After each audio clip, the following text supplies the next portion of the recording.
Still waiting. I thought for sure by now Florida would be completely underwater.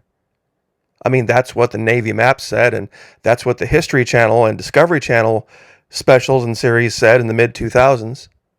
And then, of course, we know in fall of 2021, La Palma volcano began spewing a little bit of lava. Therefore, the entire state of Florida was destined for complete destruction. And I had thousands of comments saying, see, Florida, you really made the wrong choice. You should have come up here to the Midwest, where it's a lot safer. Well, given Florida is going to be a little bit chilly tonight, but compared to what's going on in the rest of the country, on par, I think Palm Coast, Florida is probably a pretty good choice. 16 degrees. Yeah, that's pretty cold for Florida, but we'll see if it actually gets that cold. Just for reference, it is 23 December, Friday, 2022. It is currently 21:22 hours. That is 9:22 p.m. at night for those of you in the civilian world. It is currently 40.1 degrees Fahrenheit on the northeast coast of Florida. We had a high today of 66, and so far that is the low, 40 and falling. No wind, no rain, barometer 30.19 inches of mercury. And as always, I want to be diligent and say thank you to everyone who continues to show up here. Even if you were one of those people that said, Florida Maki, get out of Florida. You're going to die. The huge tsunami is coming. Still appreciate you. Thanks for showing up. I appreciate it. Those of you at the Patreon channel, definitely appreciate you guys a lot. It's only $1 per month over there, even less if you sign up for an entire year. We're going to be this next year talking about defensive psychological operations. Some people think that that means just shutting down and not responding at all. Going totally silent is actually a response. That means that someone coming after you knows they can make you change your behavior. So that's not a good way to go about things, but we would love to have you over there. Like I said, fully refundable first 90 days, and we're going to have a video up more than likely in the next 24 hours. Once in a generation, though, winter storm wallops U.S. More than 1.4 million homes and businesses across the country have lost power, service amid high winds and plunging temperatures. A massive winter cyclone touted once in a generation. Cancellation of 14,000 flights. I'm sure all of you have heard the details. They're naming them now. Winter Storm Elliott. Maybe they'll start naming tsunamis too. We name hurricanes and name typhoons and tropical storms and tropical depressions. Got to give them a name to personalize them. So anyway, I thought I would bring up some of my funnier images that I had saved over the years. Full disclosure, I grew up in the Midwest when I was young, so I know what lake effect snow is like. It's not fun.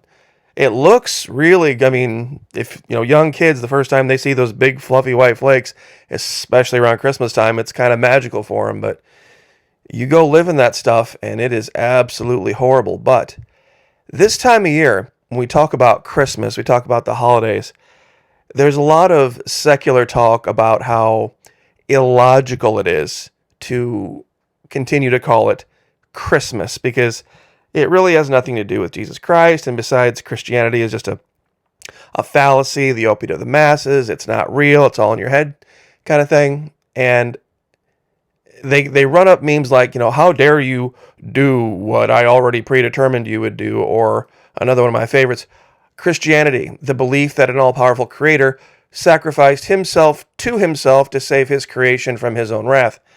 Now, when you read stuff like this, a lot of those that are trapped in their own minds, in their own heads, would point this out and say, well, can you disprove this? Can you say that this is not logical? Well, what they're using is a very sophisticated form of psychological operations. It's called reductio ad absurdum. That's where you take all of the information in the Old Testament, New Testament, Torah, all that's been taught all through down through the years for thousands of years, and you reduce it to 2 or 3 sentences. A mode of argumentation or form of argument in which a proposition is disproven by following its implications logically to an absurdly ridiculous, simplistic conclusion. Arguments which use universals such as always, never, everyone, nobody are prone to being reduced to absurd conclusions. The fallacy is in the argument that could be reduced to absurdity. So, in essence, reductio ad absurdum is a technique to expose the fallacy. That's kind of a word salad, basically, for something like this. You could turn this around on him and say, okay, well, having relations while wearing protection doesn't really count as having relations. Why? Well, if you put on a pair of plastic gloves and then you go wash your hands, did you really wash your hands? No. You see, this is the ridiculous part of this. On the other side of the spectrum, nobody would look at this and agree with it because it's just being reduced down to absolute absurdity. So, leading to, of course, memes like this. You just can't get caught up in this kind of stuff, in the sense that if you engage with those who try these tactics, that's a win for them.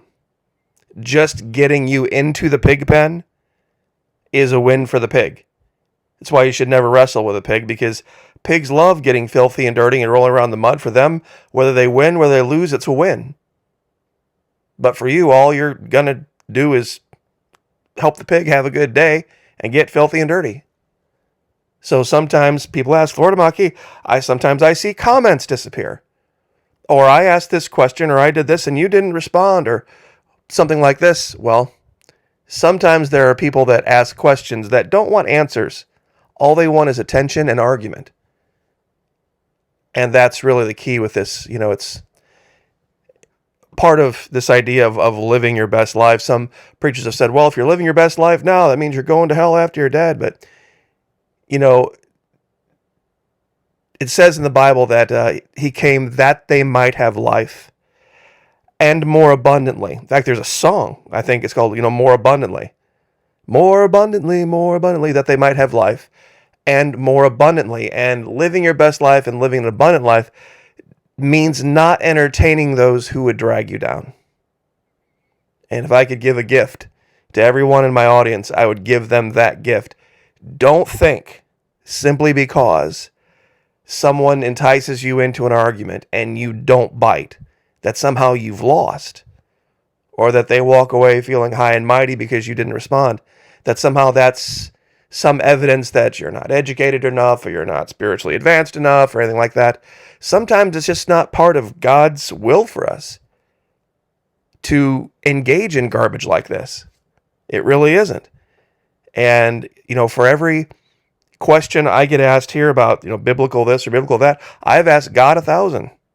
And I don't have answers to all of them, but this idea, and I'll leave, I guess, with this because I don't want to keep everyone, it's, getting towards the holidays, and I'm not going to, ramble on these videos, but in Genesis, and this is a great one to bring up to atheists. It really is. And God blessed them, and God said, be fruitful and multiply, and replenish the earth and subdue it. Have dominion over the fish of the sea, over the fowl of the air, and every living thing that moveth upon the earth.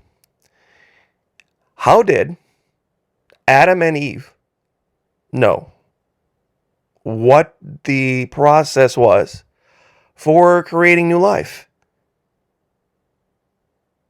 I mean, seriously, if the idea was go out and multiply and make other versions of yourself and, be blessed and live an abundant life,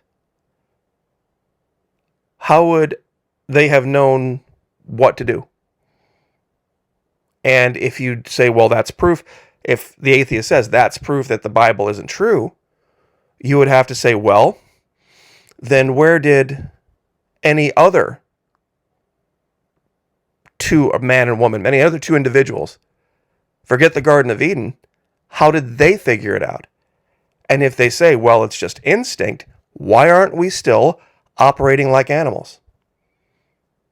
Why do we choose to wait to have kids? Why do we go about it so differently than the rest of the natural world? I mean, truly ask them. I mean, We don't go about starting and having families and raising families the way that wild animals do. We don't. I mean, not the birds, not mammals of any kind. They're very, very different. What would be the delineating point?